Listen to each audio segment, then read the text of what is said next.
చూస్ country delight, live better. ఇప్పుడే country delight app ని download చేసుకోండి.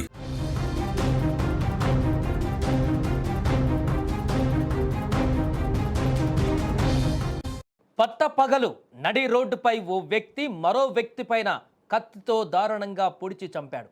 అందరూ చూస్తుండగానే ఈ ఘోరం జరిగింది హైదరాబాద్లో.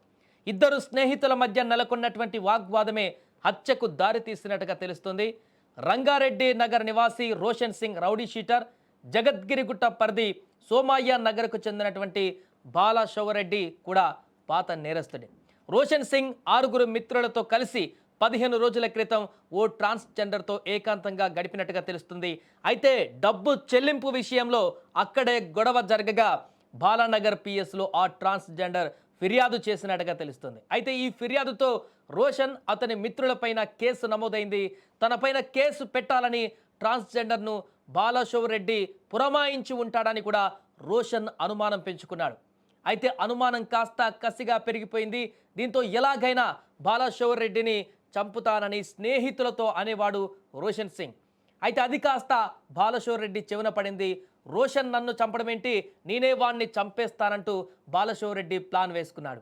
ఇక అనుకున్నట్లుగానే నిన్న సాయంత్రం రోషన్ సింగ్, బాలశౌరెడ్డి స్నేహితులు ఆదిల్ మహమ్మద్ కలిసి మద్యం తాగి జగద్గిరిగుట్ట చివరి బస్టాప్ వద్దకు చేరుకున్నారు. మద్యం మత్తులో పాత విషయాలు మాట్లాడుకుంటూ గొడవ పెట్టుకున్నారు. ఉన్నట్లుండి రోషన్ను మహమ్మద్ పట్టుకోగా బాలశౌరెడ్డి కత్తితో విచక్షణ రహితంగా పొడిచాడు. అనంతరం బైక్పై సిద్ధంగా ఉన్నటువంటి ఆదిల్తో కలిసి పారిపోయాడు. తీవ్రంగా గాయపడినటువంటి అతను ఆసుపత్రిలో చేరాడు.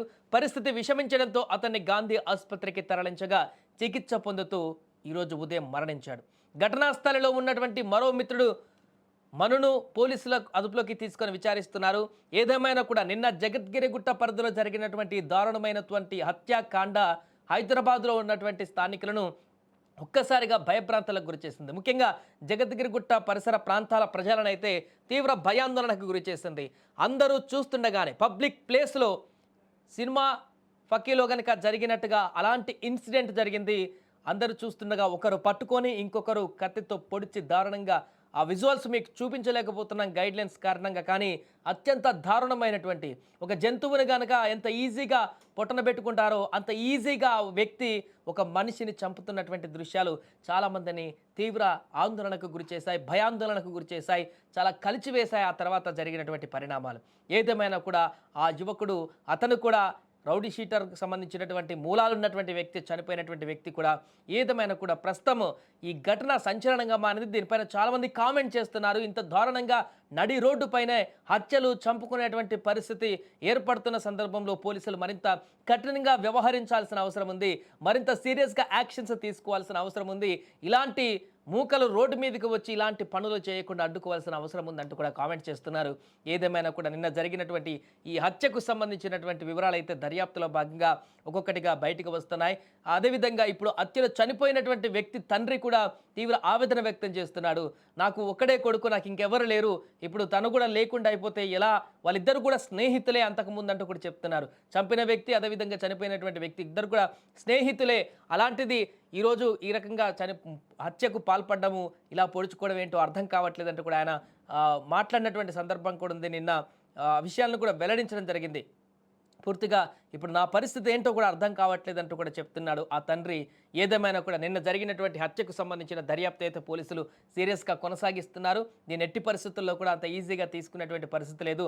పట్టపగలు రోడ్డుపైనే ఇలాంటి విచక్షణారహిత చర్యలకు పాల్పడితే, ప్రజలను భయభ్రాంతులకు గురయ్యేటువంటి చర్యలకు పాల్పడితే చాలా సీరియస్గా యాక్షన్ తీసుకుంటామని గతంలో పోలీసులు చెప్పడం జరిగింది. మరొకసారి ఘటన బయటికి రావడం జరిగింది కాబట్టి ఖచ్చితంగా దీనిపైన మేము ఉక్కుపాదం మోపుతాం, సీరియస్ యాక్షన్ తీసుకుంటామంటూ కూడా వారు అదే దృక్పథంతో ఈ యొక్క దర్యాప్తునైతే శరవేగంగా కొనసాగిస్తున్నారు.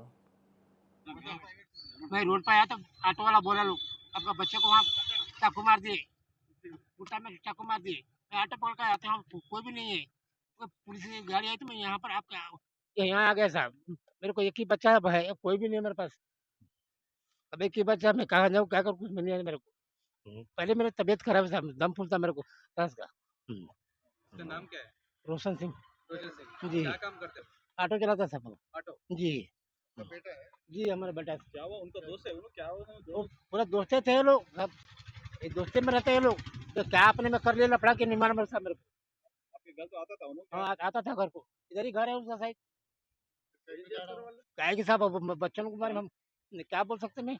उनका नाम क्या है? शरीफ नाम है उसका। आपका बच्चा हमारा बच्चे का नाम रोशन सिंह है। उनका नाम शरीफ इधर घर है साहब उसका। ये बच्चे का शरीफ का घर इधर है। हमारा अब तो रंगारेड्डी में है घर। तो ये लोग आते थे कभी। आज क्या है लोग लफड़ा मैं घर में था सो के, मैं सम्राट के यहाँ आया। ये सम्राट के तो ऑटो वाला बोला मेरे को आपका बच्चे को यहाँ अब हम कहाँ गए अब वो जाने का है साहब मेरे को। अभी तक